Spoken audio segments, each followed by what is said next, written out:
Contact de Maroc. Contact de Maroc. Contact de Maroc.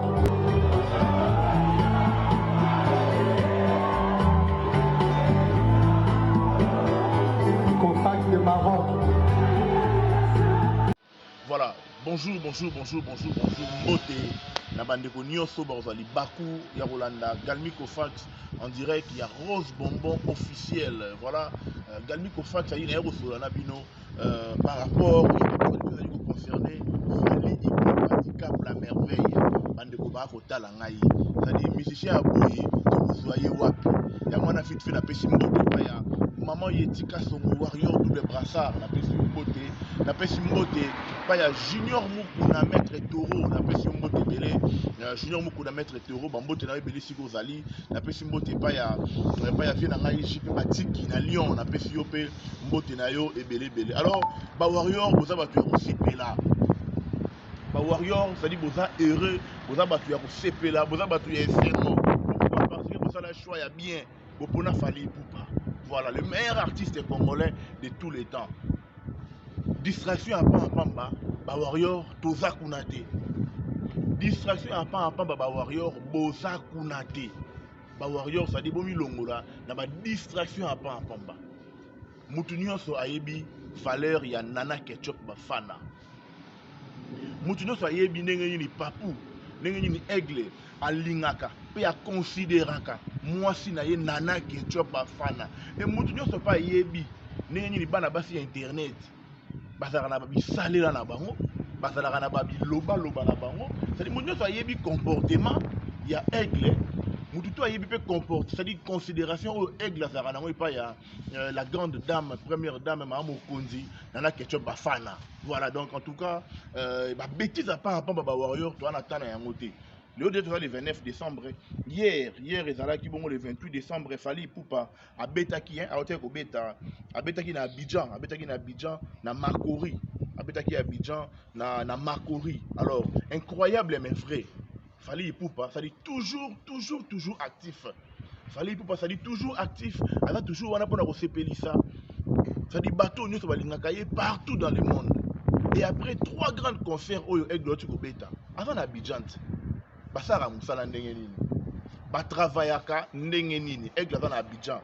Avant Abidjan, donc abetaki le 28 hier na Makori et le 29 décembre, ça dit lelo abeta na Cotonou.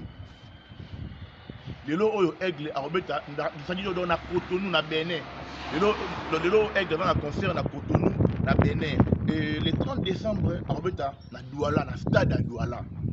Et le 31 décembre arobeta na Sénégal na Dakar. Bande ko na ngai incroyable. Fali Poupa, ça dit 4 concerts dans 4 pays différents sans repos. Artiste ya boye. C'est ton di maïté ndenge nini. Artiste ya boito kumisa yete ndenge nini bandeko ba ko tala ngai. Non, incroyable mais vrai. Incroyable mais vrai. Alors, distraction à pas bato na besoin na ngote. Distraction à pas bato na besoin na ngote. Papa dit ba dia tapesa ki mot d'ordre déjà. Na pesi mot de papa directeur, ça dit mot d'ordre pesa maki déjà. Donc warrior boyebi makambo yo il faut ko sala. Ngana sanya lobaka yango nazo bandela yango toujours. Tango aigle misaka droit chemin en 2006, ils ont un chroniqueur mon côté azalaka wana pona ko salela e promotion na YouTube. To pona ko fingela e ba azalaka te. Alors lelo oyo tozala na tozala te Fali Poupa azalaka le numéro 1 de la musique congolaise. Pourquoi? Parce que asala musala na très bien. Pourquoi? Parce que asala musala na kitoko. Alors ba bêtise à pas pamba.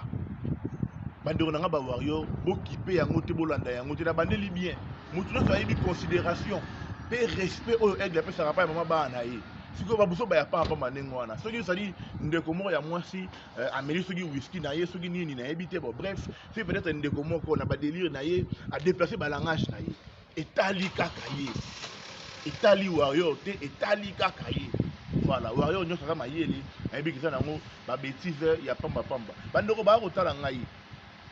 Nyonso bozo mona on a actuellement awa na internet awa. Et comme nango ba base kaka.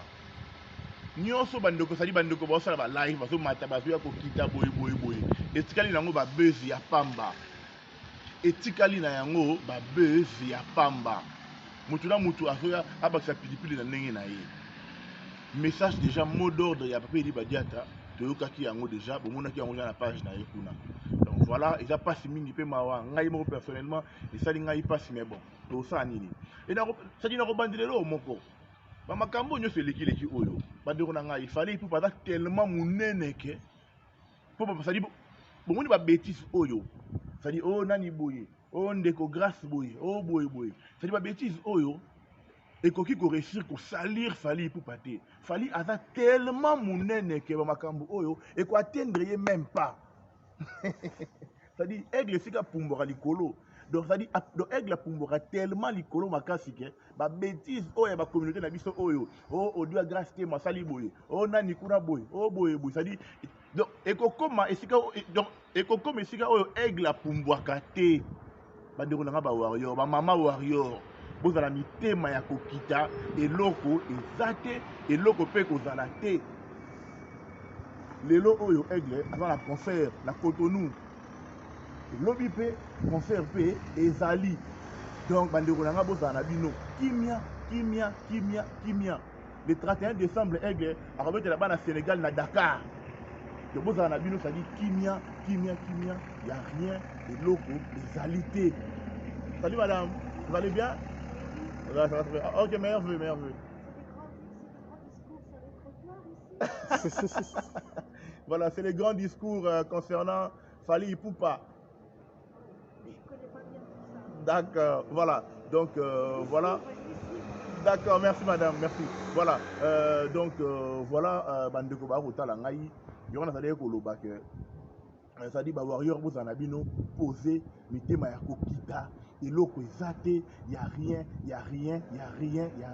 eloko ezate esika ça dit niveau oyo aigle pumbwaka eza pasi pour ba bêtise ya mike oyo et comment ça et atteindre ye ba buso ba oyo salir Fally te Fally pumbwaka tellement likolo makasi ke ba buso ba oyo communauté congolaise et ko atteindre ye sika sate.